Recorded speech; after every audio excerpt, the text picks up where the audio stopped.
When the Vikings weren't sailing around the world looking for land and loot, they often found other things to do to occupy their time. Follow along as we explore some of the Vikings' favorite pastimes. You might think of the Vikings as just being strong, bulky sailors who didn't have time to sit down and think about puzzles or poetry. However, the Vikings loved to play board games that involved strategy. One of the most famous Viking games is called Hnefatafl. It was mentioned in several Viking sagas, but the full instructions were never written down, so we don't know exactly how it was played. We do know that it was popular throughout the Viking world because many game pieces and boards have been found throughout Scandinavia and beyond. Part of the reason why Hnefatafl declined in popularity and the rules were lost is that chess became more widespread in Europe and it became the more popular game to play. Chess is a much more famous board game than Hnefatafl, and is still widely played throughout the world today. The rules for playing have always been roughly the same, and the reason why chess in the Viking Age is notable is because of some of the Viking chess pieces that have been found in Northern Europe. The Lewis chessmen are a set of 93 beautiful ivory chess pieces that were found on the Isle of Lewis in Scotland. They date to around the 12th century and were probably carved in Norway and brought over to Scotland. I like to think that these pieces were purchased by a traveling Viking to play with his crewmates on their long voyages away from home before they were eventually lost to the sea. Of course, the reason that we know so much about these games is because they were mentioned in the sagas of the Vikings, or the Norse and Icelandic stories of the most famous kings, heroes, and villains of the Viking Age. The Vikings absolutely loved to tell stories and poetry about their legendary ancestors and the gods. These included tales of ghosts, dragons, dwarves, gods, and giants, as well as those of ordinary human heroes. Sometimes these stories would be told alongside music, with instruments made from horns, bones, wood, and metal. The Vikings valued their history so much that many of these stories were told at weddings, funerals, feasts, and religious ceremonies, and not just around the fire at home on dark, chilly evenings.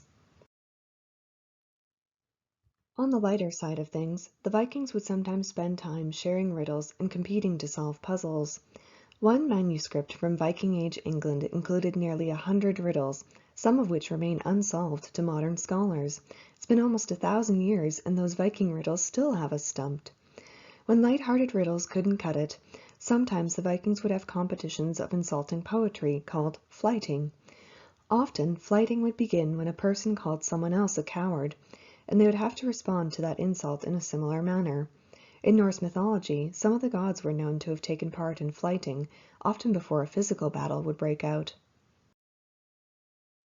Vikings are known for having been warriors, so they had to make sure they were always in shape for battle. They did this through various physical sports and competitions. There is some evidence for ball games, known as knottlicker, being played by the Vikings, perhaps with a bat. Although scholars are unsure of the exact rules of the game, it likely included throwing the ball as well as running and chasing with at least 4 players. Ball games are mentioned in a few of the Old Norse sagas. The game of Kub is also thought to have Viking origins, however, it is probably just a legend that the original game pieces were the bones of their enemies. Be sure to check out our blog to learn more about Kub. Vikings also liked to display their strength against others, so wrestling competitions, known as glima, became popular.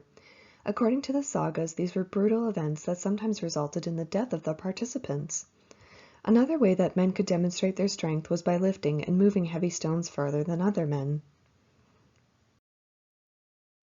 During the winters, Vikings would enjoy some activities that you are probably familiar with: skiing and skating.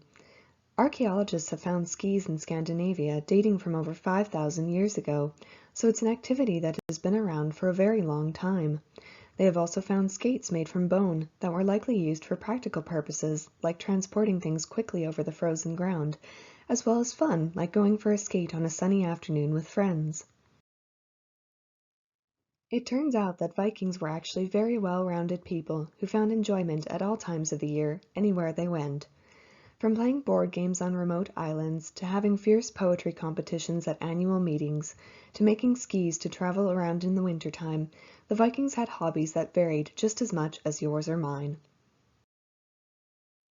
Thanks for watching. Be sure to check out our blog for more historical games and activities.